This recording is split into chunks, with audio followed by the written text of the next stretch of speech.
जिसका बाप उससे बात करते हुए डरता है कि पता नहीं कहां से बोलेगा।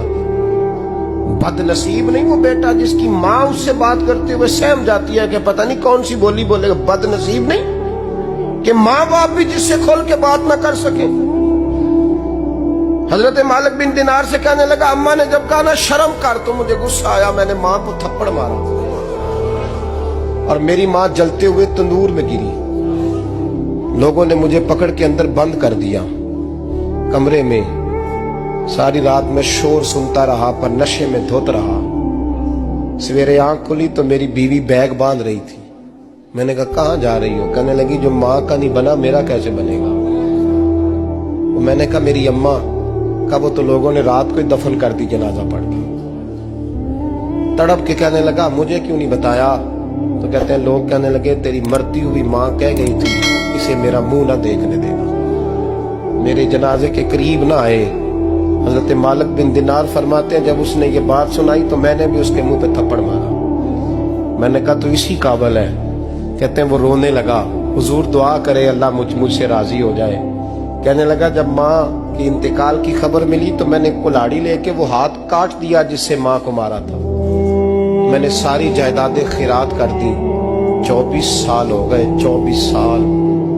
सारी रात नमाज पढ़ता हूँ, रोजा रखता हूँ, हज करता हूँ, पर हर साल कोई आके कहता जा दौड़ जा तेरा कोई नहीं कबूल हुआ। हुजूर दुआ करे मालिक राजी हो जाए। फरमाते मैं थप्पड़ मार के आ गया। मैंने कहा तुझसे राजी हो जाए इतने जालिम से? इमाम मालिक फरमाते रात को आके सोया तो मुझे ख्वाब में रसूल पाक का दीदार हुआ। तो नबी पाक अलैहिस्सलाम ने फरमाया मालिक तू उसे मायूस क्यों कर आया है? अल्लाह तो बड़ा मेहरबान है। का हुजूर माँ के नाफरमान को माफी कैसे मिलेगी? तो इमाम मालिक फरमाने लगे नबी करीम ने फरमाया जा उसे जाके बता दे तुझे कयामत में तेरी माँ की वजह से बख्श दिया जाएगा। का हुजूर अम्मा की वजह से किस तरह?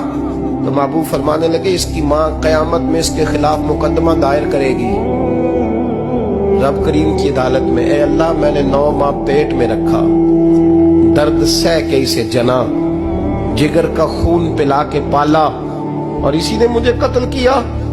रब करीम इसकी माँ का मुकदमा सुन के कहेगा उठाओ इसको दोज़ख में फेंको, इसने माँ जलाई थी इसे भी जलाओ। महबूब फरमाने लगे जब पकड़ करके मालिक उसको मोहम्मद बिन हारून को लोग ले जाएंगे ना जहन्नम की तरफ, अभी फरिश्ते घसीटेंगे ही तो पलट के फिर अम्मा की तरफ देखेगा और दूसरी दफा फिर घसीटेंगे तो पलट के देखेगा और तीसरी दफा फिर पलट के कहेगा अम्मा ये मुझे जलाने लगे, अम्मा ये जहन्नम में फेंकने लगे।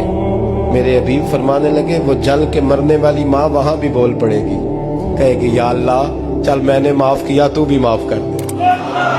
ऐ अल्लाह मैंने माफ किया तू भी माफ कर दे। अल्लाह तू माफ कर दे इसे।